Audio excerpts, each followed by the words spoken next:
मैं डॉक्टर आशीष कुमार जैन, शिक्षाचार्य, अध्यक्ष संस्कृत विभाग, एकलव्य विश्वविद्यालय दमोह, मध्य प्रदेश। आज के इस कक्षा के सत्र में हम भारतीय दर्शन के अंतर्गत वेदांत दर्शन को समझ रहे थे और वेदांत दर्शन में हमने वेदांत दर्शन के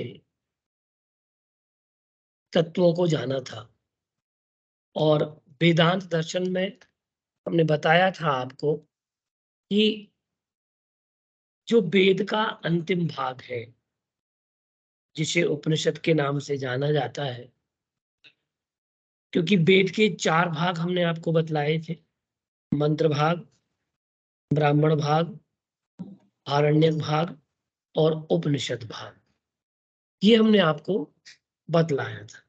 तो जो अंतिम भाग है वेद का, उसके लिए ही वेदांत दर्शन की संज्ञा दी गई है और उसे ही वेदांत कहा गया है। और उपनिषद में धर्म, अध्यात्म, सब कुछ भरा पड़ा है।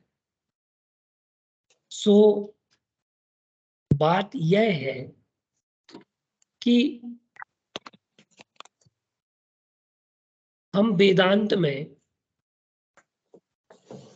भारतीय दर्शन को समझते हैं और भारतीय दर्शन को हम जानते हैं कि भारतीय दर्शन में जो परंपरा हमने आपको बतलाई है, उस परंपरा में धर्म है, आध्यात्म है, ये सब हमें वेदांत दर्शन के अंतर्गत मिलेगा।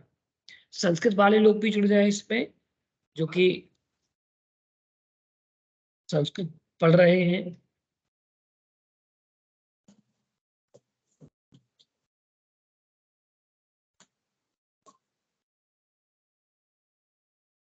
और भी लोग जुड़ते जाइएगा।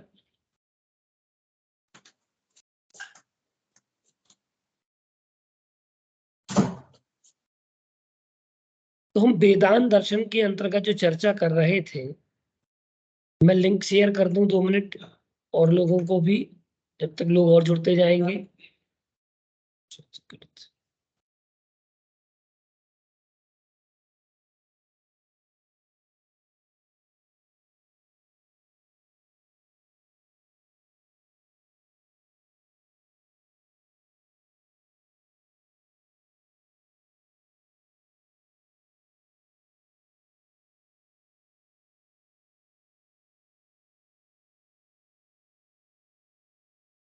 तो आज वेदांत दर्शन के अंतर्गत हमें जो चर्चा करनी है, वह चर्चा यह है कि वेदांत का अधिकारी कौन है। हमने बात चतुष्टय तक ला करके छोड़ दी थी और मैंने आपको पहले ही बताया था पूर्व पीठिका के रूप में कि वेदांत दर्शन वेदों का अंतिम भाग है।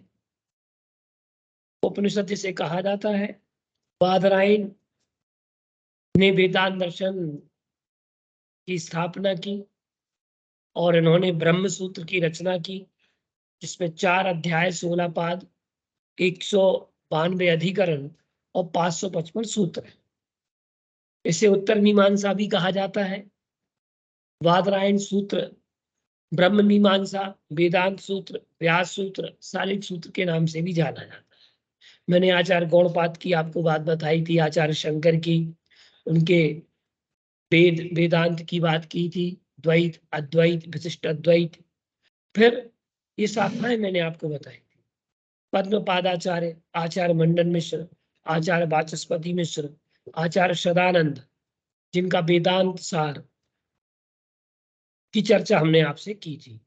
आज हम चतुष्टय की बात कर रहे हैं। चतुष्टय का तात्पर्य यह है कि जहां 4 का समूह हो, उसे चतुष्टय कहते हैं। ठीक है। और अष्टक किसे कहते हैं? जहां पर 8 का समूह हो, 8 श्लोक हो, 8 पद्य हो, वह अष्टक कहलाते। जैसे कि महावीराष्टकम, मंगलाष्टकम, मधुराष्टकम, तो ये अष्टक है जहां 8 श्लोक हों, 8 पद्य हों, तो उन 8 पद्यों के समूह को जिस प्रकार अष्टक कहा गया है, वैसे ही 4, जहां पर 4 प्रकार की बातें की जा रही हो, 4 तत्वों की बात की जा रही हो, एक समान तत्व हो, तो उसको चतुष्टय कह दिया जाता है। ये 4 का समूह है। 4 बातों का समूह हो सकता है, 4 तथ्यों का समूह हो सकता है, 4 तत्वों का समूह हो सकता है, 4 सिद्धांत भी हो सकते हैं। तो ये चतुष्टय है। वेदांत दर्शन में चतुष्टय की बात की, ठीक है। तो वेदांत दर्शन का चतुष्टय क्या कहता है, तो ये बात हम जाने और समझे। सभी तक आवाज पहुंच रही है? मुझे क्लियर कर दे पहले आप लोग, फिर मैं कक्षा को आगे बढ़ाऊं। बिल्कुल क्लियर है सर। आवाज आ रही है ना? सर आ रही है आवाज। हाँ जी आ रही। चलिए सभी साइलेंट कर लें अपने अपने माइक। देखिए यहाँ चतुष्टय की बात जो हम कर रहे हैं, और वेदांत दर्शन चतुष्टय की बात कहता है, तो वह कहता है कि इसमें 4 चतुष्टय मैंने कल आपको बताए थे।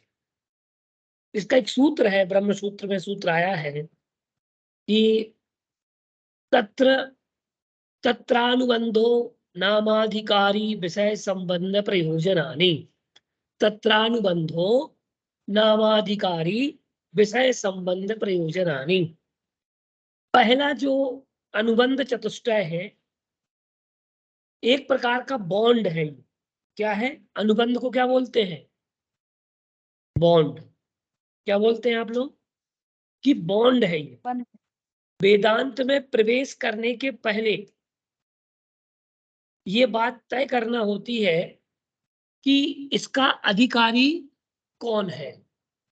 वेदांत में जो बात कही गई है, अधिकारी कौन है, तो यहाँ पर अधिकारी के विषय में जो परिचर्चा करते हैं, और वेदांत सार क्या कहता है अधिकारी के विषय में, तो वेदांत सार कहता है कि देख भाई, सबसे बड़ी बात यह है कि वेदांत ये कहता है कि जिस मनुष्य ने पूर्व जन्म में तथा इस जन्म में वेदों का अध्ययन किया हो, यद्यपि वेदांत है ये, क्या है? वेदांत। तो वेदांत में वही बात कहेंगे। सबसे प्रथमतः हम क्या सोचते हैं, मान के चलिएगा आप लोग समाज में जो पदाधिकारी बनाते हैं, उनको क्या बोलते हैं? पदाधिकारी। तो उस पद के कुछ अधिकार होते हैं। क्या होते हैं? कुछ अधिकार होते हैं, और उन अधिकारों के तहत ये बात की जाती है कि इस बात का अधिकारी कौन है। तो मुख्य रूप से हम देखें कि पूर्व जन्म में जिनने वेदों का अध्ययन किया है, कुल मिलाकर के श्रुत का अभ्यास किया है। क्या किया है? श्रुताभ्यास किया है। तो वह, और वर्तमान में जो श्रुताभ्यासी हो, श्रुति का अभी अभ्यासी हो, तो वह क्या है? अधिकारी है। कैसे? कि शास्त्रों के द्वारा जो बताया गया है कि निषिद्ध कर्मों का जिसने परित्याग किया हो, वह अधिकारी है। जिसका मन पापों से मुक्त हो, वह अधिकारी है। और ऐसे ही साधनों से संपन्न प्रमाता को अधिकारी कहा गया। क्यों कहा गया है अधिकारी? देखिए,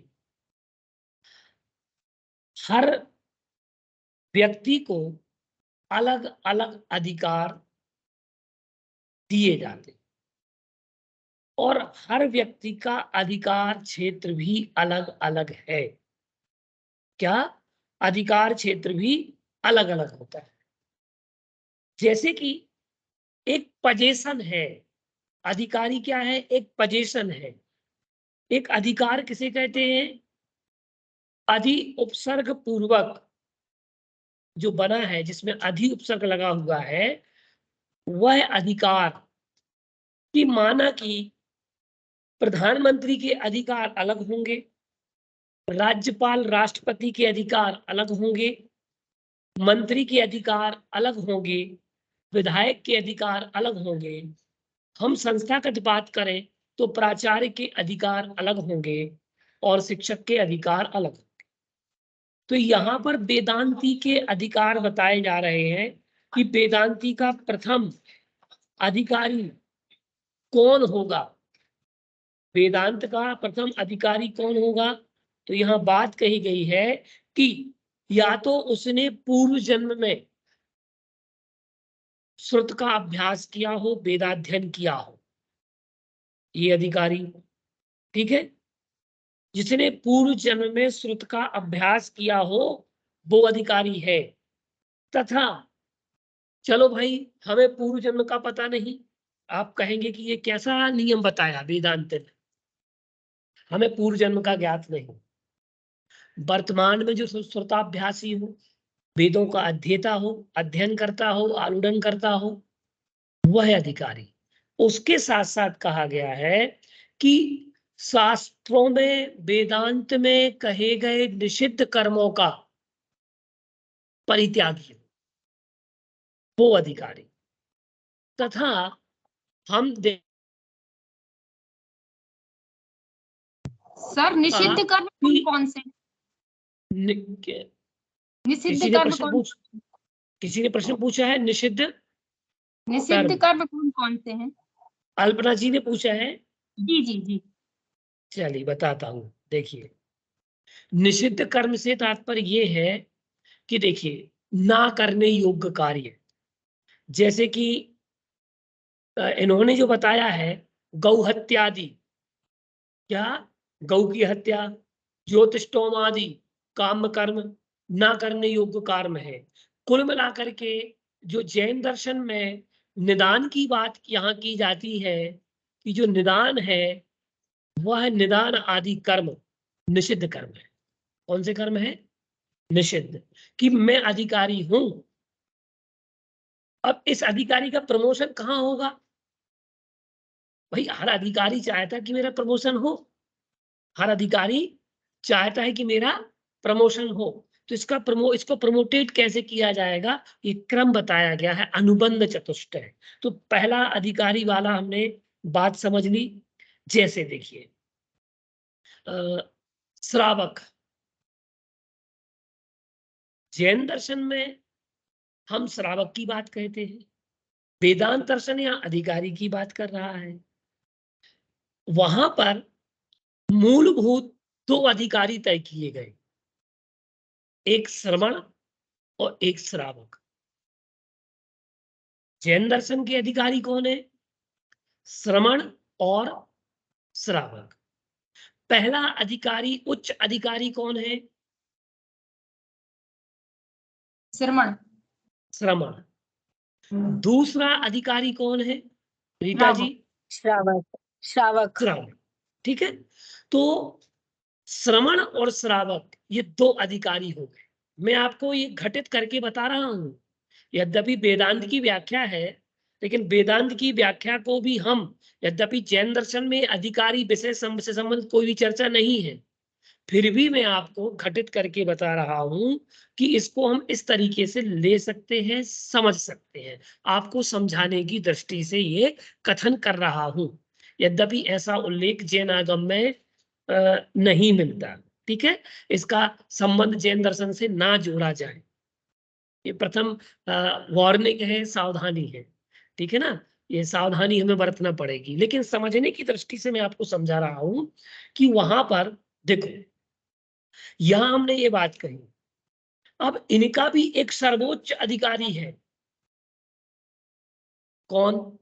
सिद्ध, हाई कमान, फिर अरिहंत, फिर आचार्य, फिर उपाध्याय, फिर साधु, ये श्रवणों में आ जाएंगे। लेकिन इनका भी अधिकारी कौन है? सर्वोच्च अधिकारी सिद्ध है। यद्यपि उनके गुण धर्म अलग है, अरिहंत की मूल गुण अलग है। जो हम मूल गुण की बात करते हैं यहाँ वो बात अधिकारी से संबंधित जोड़ रहे हैं, ठीक है ना। जैसे सिद्धों के 8 मूल गुण होते हैं, ठीक है। सम्मतनान दंसन वीरे स्मये तवे अब तवे अवगणम अग्नुलघु मब्बावाहम अट गुणा होन्ति सिद्धाड़म। ये सिद्ध के सम्मतनान दंसन आदि 8 अधिकार, 8 मूल गुण किसके बताए गए? सिद्ध के। अरिहंत के 46 मूल गुण 46 बताए गए। अनंत चतुष्टय है, प्रातिहार आदि है, ये सब क्या है? अरिहंत परमात्मा के मूल गुण 46 बताए। फिर 36 मूल गुण, 36 अधिकार किसके बताए? आचार्य के, आचार्य परमेष्ठी के, 25 उपाध्याय उपाध्याय परमेष्ठी, उपाध्याय के, परमेष्ठी के, 28 साधु परमेष्ठी, परमेष्ठी के, ये कोड ऑफ कंडक्ट है। क्या है? Code of conduct, Jain law. कौन सा लॉ है? 8 जैन। धाराएं सिद्ध की है जिनसे हम कोड ऑफ कंडक्ट कहते हैं, धाराएं कहते हैं, एक्ट कहते हैं। 8 एक्ट सिद्ध के हैं, ठीक है ना। 46 एक्ट अरिहंत के, 36 एक्ट आचार्य के हैं, 25 एक्ट उपाध्याय के, 28 एक्ट किसके हैं? साधु के। ये वही अधिकारी, ये मूलभूत में जो मूल गुण की चर्चा यहाँ जैन दर्शन में होती है वो यहाँ पर अधिकारी के गुण बता रहे हैं, और वही मूल गुण की चर्चा जैन दर्शन में होती है, ठीक है। लेकिन अधिकारी शब्द प्रयुक्त नहीं हुआ, वहां मूल गुण शब्द आपको देखने में मिलेगा। तो अगर व्यक्ति ने ये पंच परमेष्ठियों के इन 5 अधिकारियों के एक्ट पढ़ लिए वो जैन दर्शन को समझ जाएगा। मैं साथ में वेदांत भी ले रहा हूं, साथ में जैन दर्शन भी चल रहा है अपना। तो ये आपको जैन लॉ पढ़ना अनिवार्य है। आप अगर इतने लॉ पढ़ते हैं तो आपको अधिकार की बात ज्ञात हो जाएगी। श्रावक, अब बात आती है श्रावक की। श्रवण का तो मैंने बता दिया, अब बात आती है श्रावक की। तो श्रावक के 8 मूल गुण हैं। कितने मूल गुण हैं? 8। 8 अधिकार दिए हैं और 8 सिद्ध के हैं। देखो भाई, सिद्ध के 8 हैं और उसके भी 8 हैं और 8 तेरे भी हैं। फिर बेटा अंतर किस बात का है? 8 तेरे भी हैं और 8 मेरे भी हैं, तो अंतर किस बात का? और अधिकार का क्षेत्र किस? विचार करो। उनके भी 8 है मूल गुण और श्रावक के भी अधिकार या मूल गुण कितने हैं? 8। तो ये 8 मूल गुण उनके बताए गए, 8 मूल गुण इनके बताए गए। मध्यमास मधुत्यागई सहानुव्रत पंचकम अष्टौ मूल गुणा नाहुर स्मय माहुर गतस्मया। आचार्य समंत भद्र महाराज जी कहते हैं कि श्रावक जैन दर्शन का अधिकारी वह है, वह श्रावक श्रेष्ठ है जिसका मध्य, मांस और मधु ये निषिद्ध कर्म है। ये जो वेदांत कह रहा है जो ये निषिद्ध कर्म है। अभी अल्पना जी आपने पूछा था कि निषिद्ध कर्म क्या है? निषिद्ध कर्म यही निषिद्ध कर्म है। मध्य, मांस, मधु का त्याग, अणुव्रतों का पालन करता हो, अहिंसा, सत्य, अचौर्य, ब्रह्मचर्य और अपरिग्रह, इनका पालन करने वाला हो, पंच उदंबर फलों का त्यागी हो, वो क्या है? श्रावक है। रात्रि भोजन का जिसका त्याग हो, निषिद्ध कर्म, देव दर्शन का जिसका नियम हो, छना पानी जो पीता हो, वो जैन दर्शन का अधिकारी है। किसका अधिकारी है?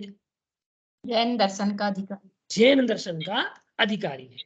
सो इस बात को आप उस अधिकार से समझिएगा, जिस अधिकार से आप वेदांत को समझ रहे हैं उसी अधिकार से आप जैन दर्शन को भी साथ में समझते जाइएगा। मैं इसलिए कंपैरिजन कंपैरेटिव इसलिए करता हूं जिससे आप लोगों का जो सोचने का तरीका है ना वो कंपैरेटिव हो जाए।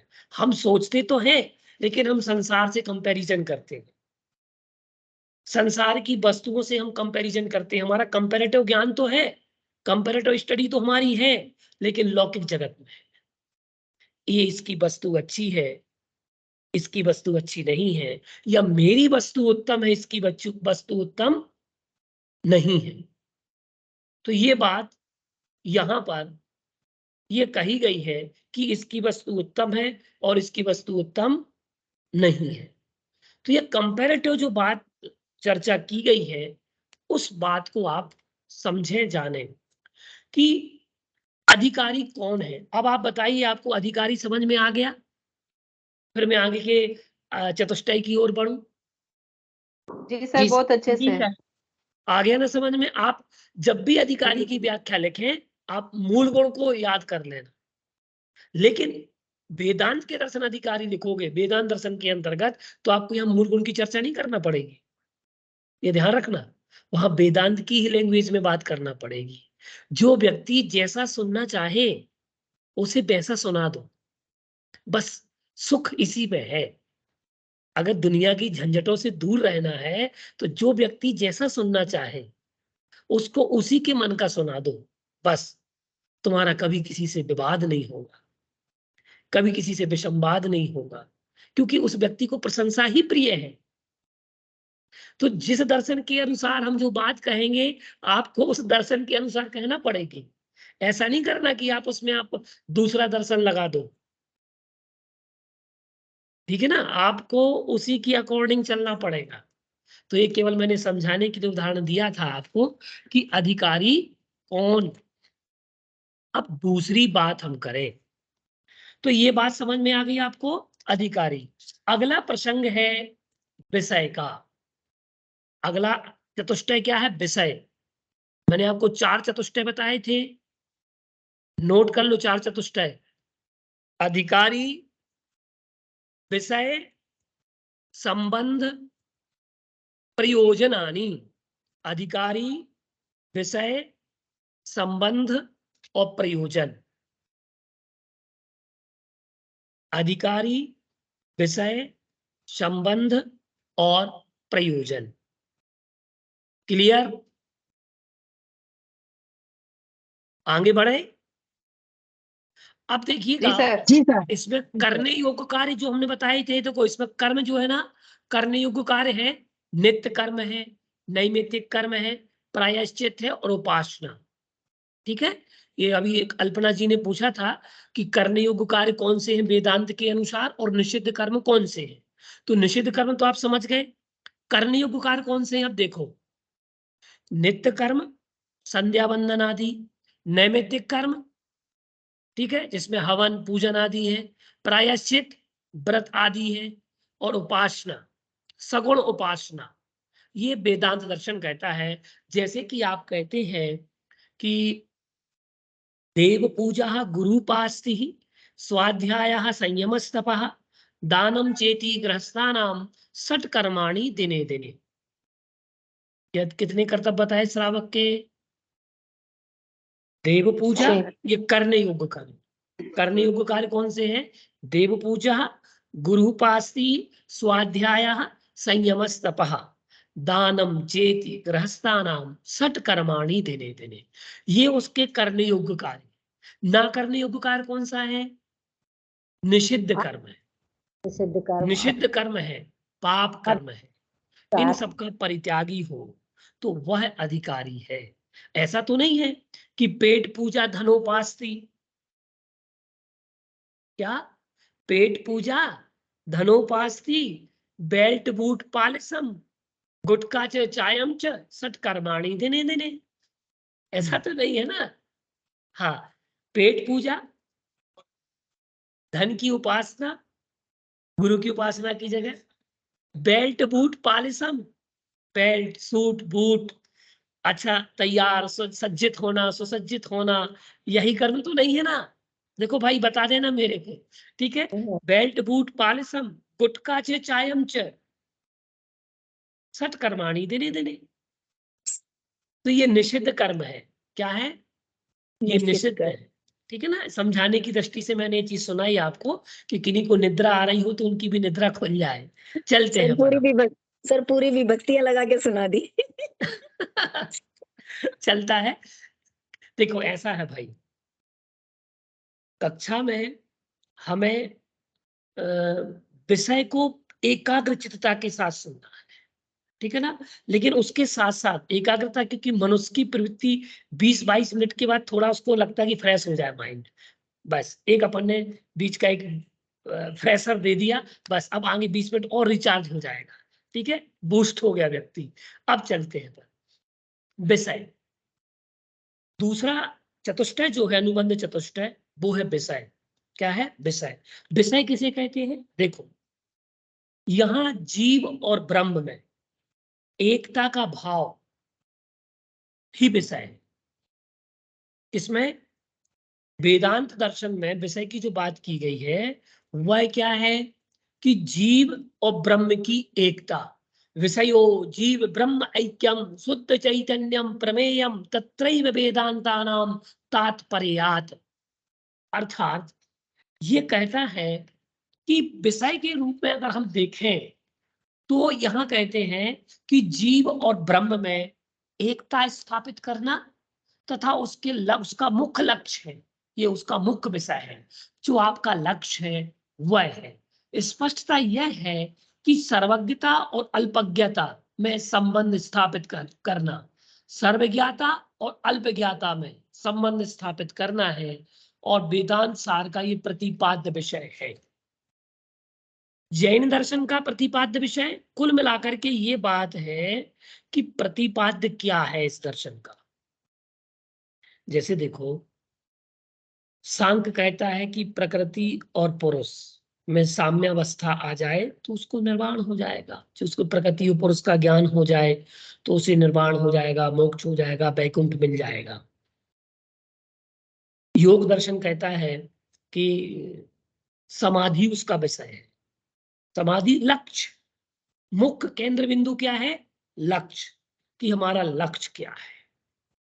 तो लक्ष्य का भेदन करना या मुख्य जीव और आत्मा में एकता स्थापित करना, कि जो जीव और ब्रह्म में जो द्वैतपना है, हम मानते हैं कि जीव ये पुद्गल और आत्मा। अगर पुद्गल को, जैसे हमने यहाँ थोड़ा सा पिन लगाया तो दर्द किसे हुआ? पुद्गल को कि आत्मा को?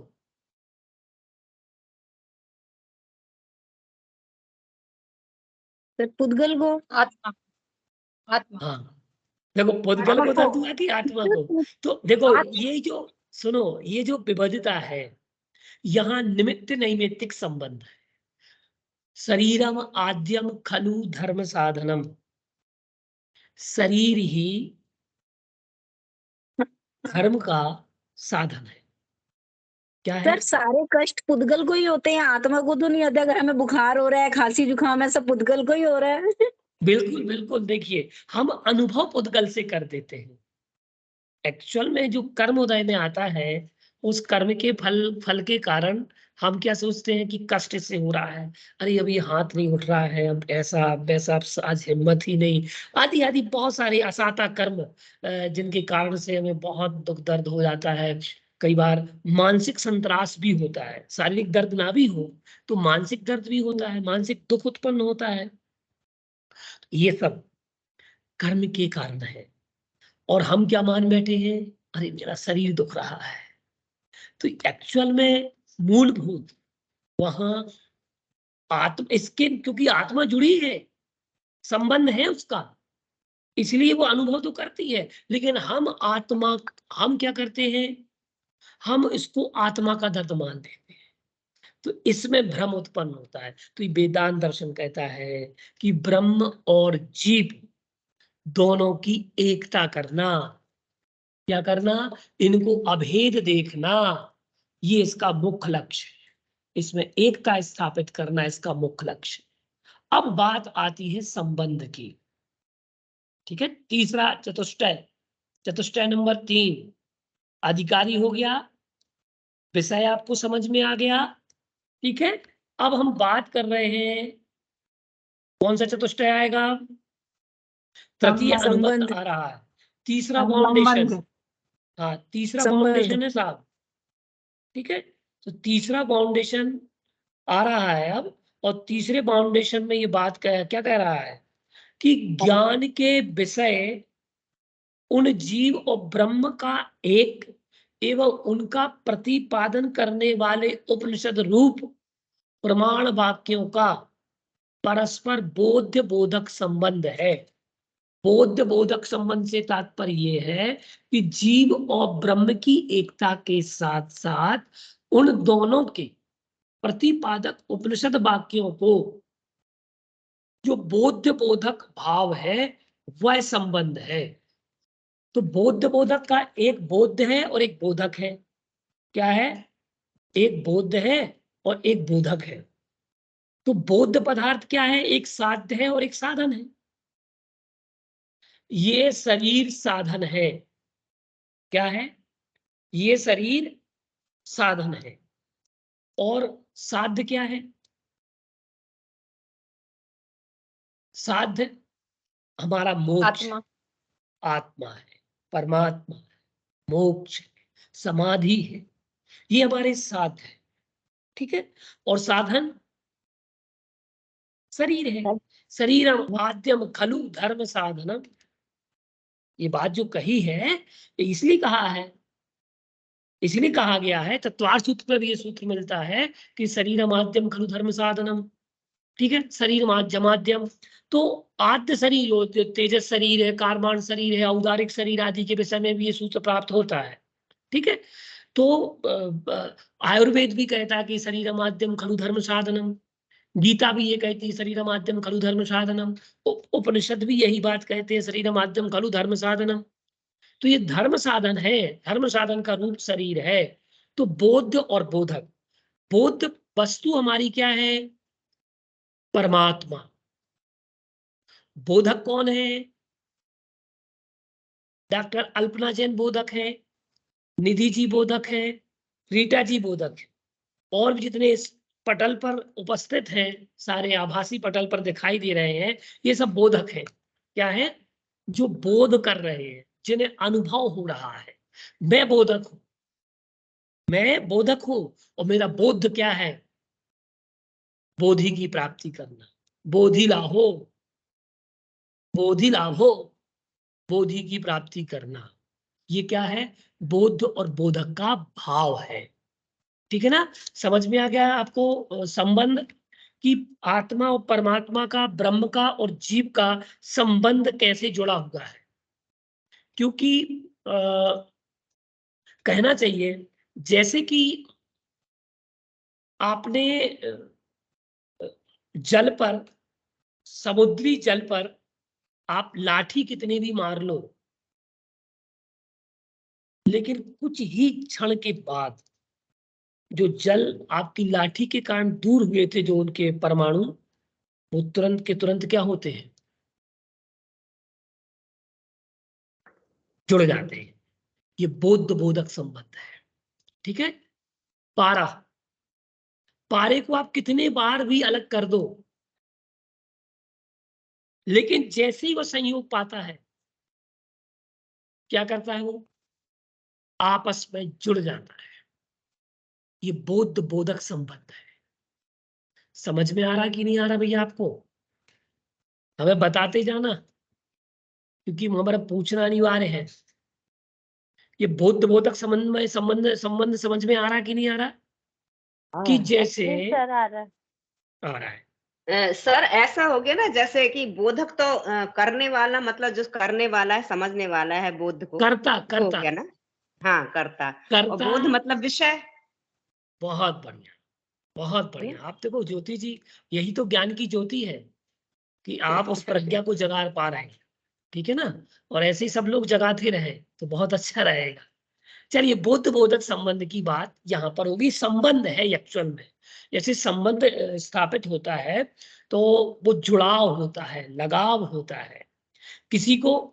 जैसे कि मान के चलिएगा, सांसारिक संबंधों की हम बात करें, सबसे आत्यंतिक संबंध अगर किसी का किसी से होता है तो वह माता और पुत्र का संबंध बताया। गोवत्स प्रीति, क्या बताया? जो वात्सल्य संबंध है वो संबंध सांसारिक संबंध के सबसे श्रेष्ठ संबंध माना जाता है। वो किसी भी प्रजाति की माँ ही क्यों ना हो, चाहे मनुष्य मनुष्य में माँ हो, त्रियंच में माँ हो, तो किसी भी प्रजाति में हो, उस माँ का अपनी संतान के प्रति जो संबंध है वात्सल्य का, वह संबंध संबंध है सांसारिक संबंध। इसके अलावा तो सारे संबंध बहुत चलेंगे, रिश्ता भाई भाई का और हिसाब पाई पाई का। क्या? रिश्ता भाई भाई का और हिसाब पाई पाई का। तो ये भी तो संबंध है ना। तो सांसारिक संबंधों की हम चर्चा करने बैठेंगे तो शायद हमें लगता है कि अपनी आयु भी कम पड़ जाएगी। जितनी आयु हम सब लोग यहाँ बांध करके आए हैं कर्मों के माध्यम से, आयु कर्म सबके अलग अलग है और सब अलग अलग आयु वय और अवस्था के लोग यहाँ पर उपस्थित हैं।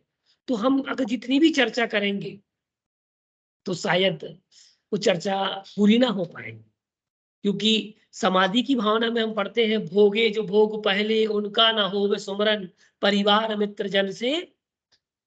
क्या बोलते हैं सरोज जी? मैं राग वो मैं भगा मूढ़ हूँ। हो भगा हूँ, पुण्य मूढ़ करना हो हो भगा। शरण में हाँ। राज सदा या पद इंद्र का ना चाहूं। रतन त्रय का पालन हो अंत में समाधि। बहुत बढ़िया।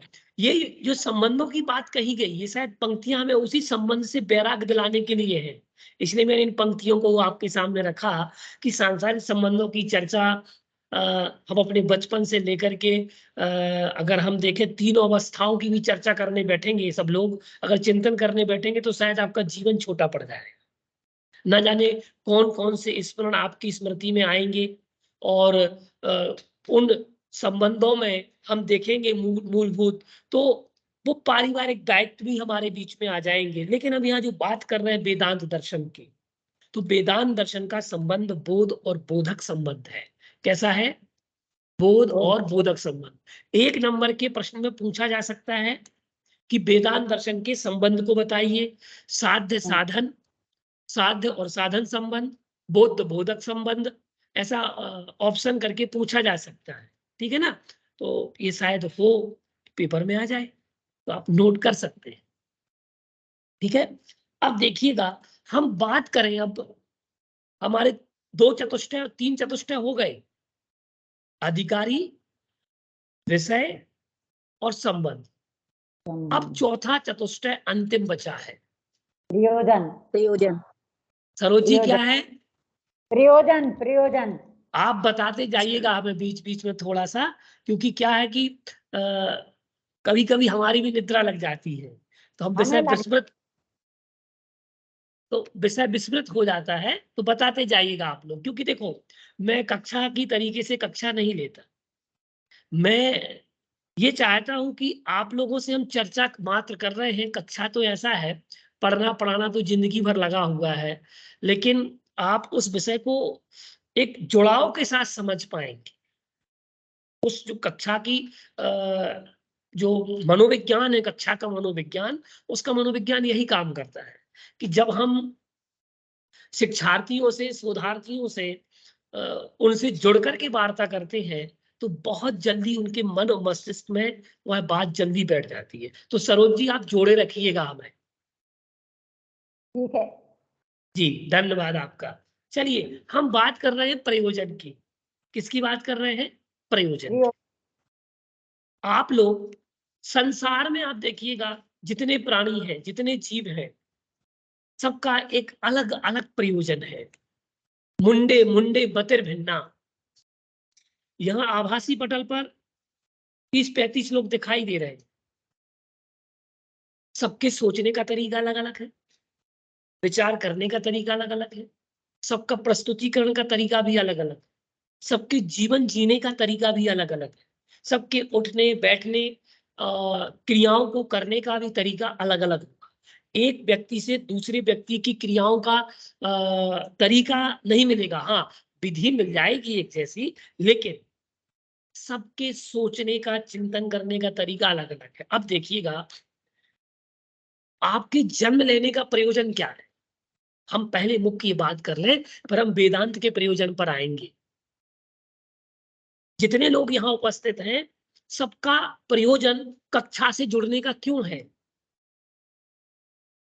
चलो यही बता दो कि आपका कक्षा से जुड़ने का प्रयोजन क्या है, तो आपको समझ में आ जाएगा कि हम प्रयोजन नामक चतुष्टय की जो बात कर रहे हैं वेदांत के, उससे स्पष्ट हो ज्ञान की जाएगा। प्राप्ति, ज्ञान की ज्ञान की प्राप्ति, बहुत ज्ञान की प्राप्ति ही है सबसे बड़ी तो। समाधि की फिर उसके तैयारी बाद ये करें। फिर एमए में पास होने की भी है महाराज। आते हैं पास करने की नहीं है, कुछ नहीं देखिए जान ऐसा है, आप लोग बिल्कुल निश्चिंत रहिएगा कि आप फेल हो जाएंगे, नहीं। अरे भाई, जब इस अवस्था में आकर के आपका साहस इतना बना हुआ है सरोज जी, कि इस अवस्था में जहां लोगों के बाल सफेद हो गए हैं और जहां वैराग्य की स्थिति आ गई है, और वहां इस अवस्था में भी अगर आप लोग घर से निकल करके विश्वविद्यालय से जुड़ रहे हैं, तो मैं मानता हूं ऐसा विद्यार्थी तो कभी फेल नहीं हो सकता। ये तो मैं गारंटी, सरोज चाची का उत्साह अति प्रशंसनीय है। प्रशंसनीय है। अल्पना जी मैं वही कह रहा सर था। उनको ही देख के तो हम लोगों ने भी फॉर्म भर दिया। बहुत बढ़िया, बहुत बढ़िया। देखिए, यहाँ काफी लोग ऐसे हैं जो मेरे मातृतुल्य हैं, माता के समान है मेरे लिए, और काफी लोग ऐसे हैं जो बहनों के समान है हमारे लिए। तो मैं ये आप लोगों का जज्बा, उत्साह देख करके आप कभी अपने आप पे ये प्रयोजन मत रखिएगा कि हमें पास होना है। नहीं, ये पास आपका नहीं। प्रयोजन नहीं है। जो व्यक्ति इस अवस्था में भी आप पढ़ने की इच्छा रख रहे हैं, मैं गारंटी देता हूं आप लोग फेल होने वाले लोगों में से तो नहीं है, अनुत्तीर्ण तो नहीं होंगे। इतना विश्वास मेरे लिए है आप पर। अब मेरा विश्वास टूटना नहीं चाहिए। ऐसा भी मैं अधिकार के हिसाब से बोल रहा हूँ, आप लोगों को विषय दे रहा हूँ, एक ऐसा संबंध आपसे ये कहना चाह रहा हूँ, बोधक का भाव, शिक्षक और शिक्षार्थी के भाव के संबंध की अपेक्षा से। अब हम बात करें प्रयोजन की। आपका प्रयोजन केवल पास होना नहीं, ठीक है ना? ये प्रयोजन नहीं है। देखो भाई, ऐसा है, जब हम दिल्ली तक जाते हैं तो रास्ते में तो आगरा का ताजमहल मिल रही है। क्या मिल रहा है? अब हम ताजमहल तक की यात्रा क्यों करें? हम प्रयोजन ताजमहल तक का क्यों रखें? भाई हम दिल्ली के लाल मंदिर का प्रयोजन रखेंगे ना, कि हमें लाल मंदिर के दर्शन करना है। हम किले की बात नहीं करते, हम किले की बात नहीं करते, हम किसकी बात करते हैं? प्रयोजन की। आए थे एक ही घाट से, उतरे एक ही घाट, हवा लगी संसार की, हो गई बाटम बाट। एक छोटी सी कथा सुनाना चाहता हूं आप लोगों को, इस प्रयोजन को, उद्देश्य को लेकर के। वो शायद कथा आप लोगों को बहुत अच्छी लगेगी और आपको प्रयोजन को बता देगी। मुझे ज्यादा समझाना नहीं पड़ेगा, क्योंकि आप लोग कथा प्रेमी भी हैं। क्योंकि संसार में बहुत सारी विकथाएं कर ली, कभी कभी हम शुभ कथाओं का श्रवण भी कर लें। विकथाएं तो होती रहती हैं, कभी हम शुभ कथाओं का चिंतन भी कर रहे हैं। एक गांव का व्यक्ति था, जबलपुर से, जबलपुर के पास एक गांव है, और सिहोरा के पास के गांव का एक व्यक्ति था। और वो व्यक्ति आधार ताल स्टेशन से बैठा, उसके पहले वो डॉक्टर के पास गया था। डॉक्टर ने कहा कि लंबी यात्रा मत किया कर। ठीक है डॉक्टर साहब, लंबी यात्रा नहीं करनी। मैं प्रयोजन की अपेक्षा से ये सुना रहा हूं आप लोगों को, ध्यान से सुनना। वो आधार ताल जबलपुर से टिकट बनवाई उसने, उसे दिल्ली जाना है, और टिकट बनवाई उसने, और उसने टिकट सिहोरा तक की ली। सिहोरा में उतरा और उसने टिकट बनवाई कटनी की। ठीक है ना? आज रश्मि जी नहीं जुड़े हैं शायद, कटनी वाले।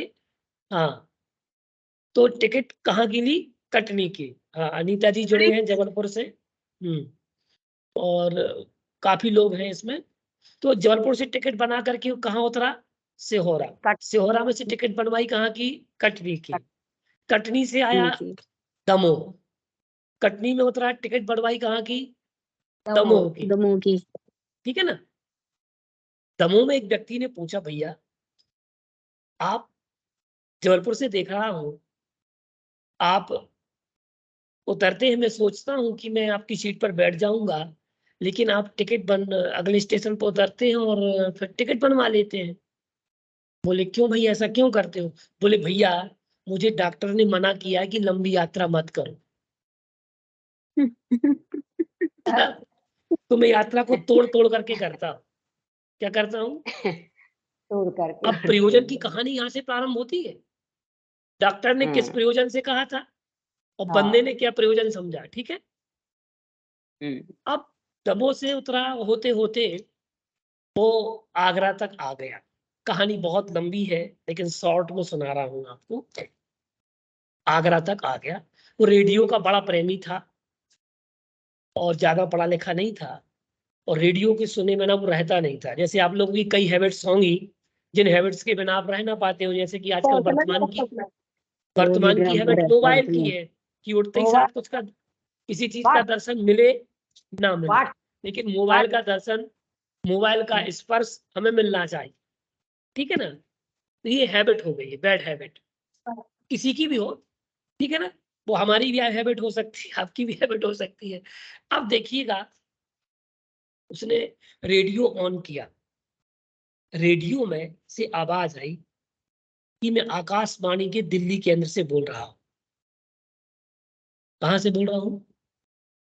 आकाशवाणी के दिल्ली केंद्र से बोल रहा हूं। उसने सोचा कि दिल्ली आ गया।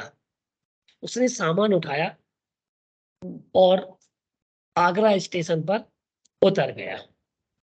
बाहर पहुंचा, तांगे वाले से, रिक्शे वाले से कहा कि मुझे कुतुब मीनार ले चलो।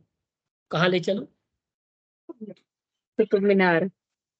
ऑटो वाले ने सोचा कि बड़ा अच्छा ग्राहक आया है, उसने सुबह से शाम तक घुमाया और शाम को ला करके कहाँ छोड़ दिया? आगरा स्टेशन पर। उसे कुतुब मीनार नहीं मिली।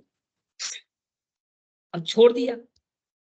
अब हुआ ये कि उसके गांव का एक व्यक्ति था और वो घबरा सा गया व्यक्ति, और उस व्यक्ति से उसने पूछा, उसके गांव का कोई चाचा था, तो उसने बोला चाचा चाचा चाचा, अगर आपको बाहर कहीं अपने गांव का व्यक्ति मिल जाए जहां आप भटक गए हो, तो आपको क्या लगता है कि मुझे अपने गांव का व्यक्ति मिल गया, साहस मिल गया, अथवा एक आपको अच्छी फीलिंग आती है आपके मन। ठीक है ना। अब हुआ ये कि वो रोने लगा, रोता रहा रोता रहा रोता रहा, घबरा गया था। उसके चाचा ने खींच के एक दिया उसको, पहले वो चुप हो फिर बात करो। बोले क्या बात है? बोले चाचा चाचा, मुझे 3 दिन हो गए, मुझे कुतुब मीनार नहीं मिली। क्या नहीं मिली? कुतुब मीनार नहीं मिली। उसके चाचा ने खींच के दिया। बोले सुनो, मुझे 7 दिन हो गए, मुझे दिल्ली का लाल किला नहीं मिला। क्या नहीं मिला? प्रियंका जी समझ में आया? प्रियंका जी समझ में आया? एक कुतुब मीनार ढूंढ रहा है, उसको 3 दिन हो गए कुतुब मीनार नहीं मिली, और निधि जी उसके लिए दिल्ली का लाल किला नहीं मिला। अब आप सोच सकते हैं, आए थे एक ही घाट से, उतरे एक ही घाट, एक ही स्टेशन से आए थे, एक ही स्टेशन पर उतरे, आए थे एक ही घाट से, उतरे एक ही घाट, हवा लगी संसार की, हो गई बाटम बाट। तात्पर्य ये है कि ये जीव एक ही घाट से आता है, एक ही घाट पे उतर रहा है, जैसे ही इसे संसार की हवा लगती है, इसके प्रयोजन बदल जाते हैं। क्या बदल जाते हैं? एक दिल्ली का लाल किला खोजने लग जाता है, एक कुतुब मीनार खोजने लग जाता है, और एक आगरा का ताजमहल घूम करके संतुष्ट हो जाता है। तो कहना ये चाह रहा हूं कि आपका प्रयोजन क्या है। वेदांत दर्शन कहता है कि आपका प्रयोजन क्या है, इस संसार में आने का प्रयोजन क्या है आपका। तो यहां कह रहे हैं कि उस जीव एवं ब्रह्म के एक विषय ज्ञान के साथ अज्ञान की निवृत्ति पूर्वक अपने स्वरूप का परिचय होने से परम आनंद की प्राप्ति ही मुख्य प्रयोजन है। अर्थात प्रयोजनम तु तदैक्य प्रमेय गता ज्ञान निवृत्ति अज्ञान निवृत्ति स्वरूपानंद वाप्तिश्च। तो ये प्रयोजन की बात है कि आपका प्रयोजन क्या है, संसार में आपका आने का प्रयोजन क्या है, ये बात प्रयोजन है। तो आत्मा परमात्मा के साथ अज्ञान की निवृत्ति करना हमारा वेदांत मानता है कि अज्ञान की निवृत्ति प्रयोजन है। जैन दर्शन क्या कहता है? मोक्ष सुख की प्राप्ति। कौन सा सुख? मोक्ष सुख। हाँ, मोक्ष लक्ष्मी की प्राप्ति, ठीक है, मुक्ति सुख, अनंत सुख, अनंत वीर्य आदि जो चतुष्टय है। जो जैन दर्शन में कितने चतुष्टय का है, क्या चार। पढ़ते हो, कौन कौन अनंत सा चार है? अनंत दर्शन, अनंत ज्ञान, अनंत वीर, अनंत सुख। अनंत वीर, अनंत तेज, देखो अनंत ये जैन तेज। दर्शन के चतुष्टय है, ठीक है। ये वेदांत दर्शन की चतुष्टय है, अनंत दर्शन, अनंत ज्ञान, अनंत सुख, अनंत वीर्य। वीर। तो अनंत चतुष्टय के धनी तुम ही हो सरताज, सरताज, मुक्ति बधू के कंत तुम, तीन भुवन के राज। ये जो तीन भुवन की राज की बात कही और अनंत चतुष्टय के धनी तुम ही हो सरताज, मुक्ति बधू के कंत तुम। तो ये प्रयोजन है, क्या है? प्रयोजन है, विषय है, चतुष्टय है। अब यहां पर हम कह रहे हैं कि आपका जन्म लेने का उद्देश्य क्या है। जन्म लेने का उद्देश्य क्या है? प्रयोजन, मुख्य प्रयोजन बुद्धि लगाना आप लोग। हर कार्य को करने के पीछे आप प्रयोजन बुद्धि लगाएंगे तो आप निश्चित पाप से बचेंगे। जैन दर्शन प्रयोजन बुद्धि की बात कर रहे हैं कि आपके कार्य करने का प्रयोजन क्या है। प्रयोजन अगर आपका शुभ है तो पाप नहीं होगा, अशुभ प्रयोजन पर अशुभ क्रिया संपन्न होगी, ठीक है। अब देखिए ज्योति जी माइक थोड़ा कर, ज्योति जी माइक साइलेंट कर लीजिए। अब देखिएगा प्रयोजन की जो हम बात कर रहे हैं, एक बादीप से सूरी जी ने छत्र चूड़ामणि ग्रंथ लिखा है, उसमें बहुत अच्छी बात कही है और एक नीति श्लोक में भी कोई अच्छी बात आई है। सबसे पहला आपको 5 प्रश्न करना चाहिए अपने आप से। कितने प्रश्न? 5 5 प्रश्न। प्रश्न। को अहम, जैन दर्शन की अपेक्षा से प्रयोजन बता रहा हूं मैं। को अहम की द्रग की गुण त्वत्य किम प्राप्य किम निमित्त का। ये 5 को अहम की द्रग की गुण त्वत्य किम प्राप्य किम निमित्त का। मैं कौन हूं, मैं कौन हूं, एक प्रयोजन, एक उद्देश्य। की द्रग, मैं कैसा दिखाई देता हूं, मेरा स्वरूप क्या है, कौन कौन से गुण हैं मेरे। किम प्राप्य, किसकी प्राप्ति के लिए मैं आया हूं। किम निमित्त कहा, किस निमित्त से आया। ये 5 बातें जैन दर्शन के अंतर्गत प्रयोजन भूत बताई गई। आपको समझ में आया? सभी को समझ में आ रहा है ना? मैं कौन हूं, कहां से आया हूं, कैसा मैं दिखाई देता हूं, अर्थात मेरा स्वरूप क्या है, किसकी प्राप्ति के लिए आया हूं और किस निमित्त से आया। ये 5 चीजें, 5 प्रयोजन जैन दर्शन के।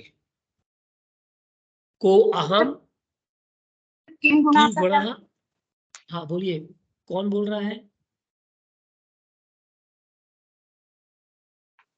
को अहम की द्रग की द्रग की गुणः की गुणः गुणः। किम हाँ। प्राप्यः किम प्राप्त्यः चार किम भाई निमित्त किम प्राप्यः किम निमित्तकः। किम निमित्त। ठीक है, तो वेदों ये में एक आता है सर, बात करूँ मैं? हाँ जी पवन कुमार जी। मैं हाँ कौन सर, हूँ? क्षमा चाहता हूँ, मैं आज पहली बार क्लास अटेंड कर रहा हूँ। आपका लिंक अभी नहीं क्या था, मैं अभी प्रणाम है सागर जी के बाद, तो फिर आज इससे बात हुई, बोले क्लासेस चालू हो गई है, तो फिर आज पता चला तो क्लास है, तो आज क्लास अटेंड कर रहा हूँ मैं। चलिए क्षमा चाहता हूँ आपसे। ओके ओके, चलिए और ठीक है, धन्यवाद। अ, एक वेदों में जो आया है कि जब मनुष्य गर्भावस्था में रहता है तो वो सोहम सोहम करता है, और जब गर्भ से बाहर आता है तो कोहम कोहम करता है। एक ऐसा कुछ भी सुक्ति उसमें भी आती है वेदों में। अभी एक्चुअल में क्या है सुनिए, ये अभी बात चल रही है वेदांत दर्शन की यहाँ पर अभी, ठीक है ना, वेदांत अच्छा। दर्शन का प्रसंग है। तो सोहम सोहम की यात्रा तो बहुत लंबी है, तो अभी हम आपको बताएंगे कि अहम अहम सो अहम, जो आप है वह मैं हूँ, जो आप है वह मैं हूँ। पहले चिंतन करो, पहले अपने आप को तो पहचानो कि मैं कौन हूँ। कोहम हाँ, कोहम अब को अहम, अभी सोहम नहीं, अभी को अहम। ठीक कोहम। है ना, बहुत बढ़िया। पवन कुमार जी आगे जुड़े रहिएगा और यस। पर्सनल मैसेज कर दीजिएगा मेरे को नंबर, तो मैं आपको एडिट कर दूँ। आप प्राकृत में है कि संस्कृत में है? प्राकृत में जी। ओके ओके, कहाँ, पुणे से? पुणे से सर। ओके ओके, कहाँ रहते हैं? मेरा पुणे में वाकड़ में रहते हैं। बागड़ में, शुक्रवारी हाँ पेट, जी। शनिचरी पेट, ये सब है। चलो बढ़िया।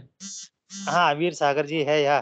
ओके ओके ओके, चलिए साहब, तो हम ये जो बात कर धन्यवाद। रहे थे कि चार चतुष्टय, अनुबंध चतुष्टय वेदांत दर्शन मानता है, तो अनुबंध चतुष्टय की बात यहाँ हम करते हैं। तो इसमें कहा अधिकारी है, विषय है, संबंध है और प्रयोजन। तो इतने हमने आज अनुबंध चतुष्टय ही हो पाया। मैं आज सोच रहा था कि साधन चतुष्टय भी हम कर लेंगे, लेकिन नहीं हो पाया। अगर आप लोग 15 मिनट के बाद जुड़े तो हम साधन चतुष्टय भी कर लेंगे। 12:28 हो गया है, तो 15 मिनट के बाद आप लोग जुड़ेंगे तो हम साधन चतुष्टय भी कर लेंगे। ठीक है ना, सबकी स्वीकृति है ठीक है। ना? हो जाएगा। सरोज जी देखो, तो ठीक है सर। हमारी सभा में सबसे वयोवृद्ध आप हैं और आपने इंडिकेट कर दिया, मतलब सबको स्वीकार है। जी सर। ठीक है ना, तो मेरा सबसे निवेदन है ये कि हम 15 मिनट बाद फिर से जुड़ते हैं। जब तक आप लोग अपने और भी कार्य संपन्न कर लें, कुछ आपने रोक करके जो काम रख दिए थे वो काम आप पुनः कर लें, और 15 मिनट बाद हम पुनः इसी आभासी पटल पर पुनः आप लोगों से साधन चतुष्टय के विषय में आपसे चर्चा करेंगे। चलिए, या फिर आप लोग कहें तो मैं पुराण साहित्य को ले सकता हूँ, वैदिक पुराण, दो में से कोई एक टॉपिक ले सकता हूँ, क्योंकि 18 पुराणों को आपने पढ़ा नहीं है। सर 1 बजे ले लेना। 1 बजे फिर क्या होता है, यहाँ लेट हो जाता है हमारे यहाँ पर। 15 मिनट बाद ही रख लीजिए। 15 मिनट बाद लेते हैं। मैडम की क्लास नहीं लगेगी क्या सर? सरिता मैम की, हाँ जी। वो अभी मैसेज कर देंगे हम आपको ग्रुप पर, ठीक है ना। क्योंकि एक्चुअल में क्या है, मैं आप सुनो, मेरी बात सुनिए। इस ग्रुप पर, इस साइट पर, वेबसाइट पर रिकॉर्डिंग होती है, इसलिए आप लोग भी क्या किया करें, यहाँ उन्हीं बातों को करें जो बातें ऑन रिकॉर्ड ना हो। ठीक है ना, जो आपके लिए भी हितैषी हो और हमारे लिए भी हितैषी हो। ठीक है ना, बाकी की परिचर्चा आप ग्रुप पर कर सकते हैं, ये मेरा एक निर्देश है बस आपको। आप लोग बाकी समझदार हैं, जो भी आपको व्यक्तिगत चर्चाएं करनी है तो वो आप कृपया करके ग्रुप पर ही मेरे को मैसेज के माध्यम से चर्चा करें, या पर्सनल मैसेज मेरे को कर दें। ठीक है ना, तो इस पे ना बाधा हमें होगी ना बाधा आपको होगी। ठीक है ना, चलिए सर, तो हम ठीक 15 मिनट बाद आपसे पुनः मिलेंगे। धन्यवाद। जय जिनेन्द्र सर। हाँ जी, जय, अभी जय जिनेन्द्र नहीं करेंगे, उस कक्षा के बाद जय जिनेन्द्र करेंगे अपन, ठीक है। ठीक है।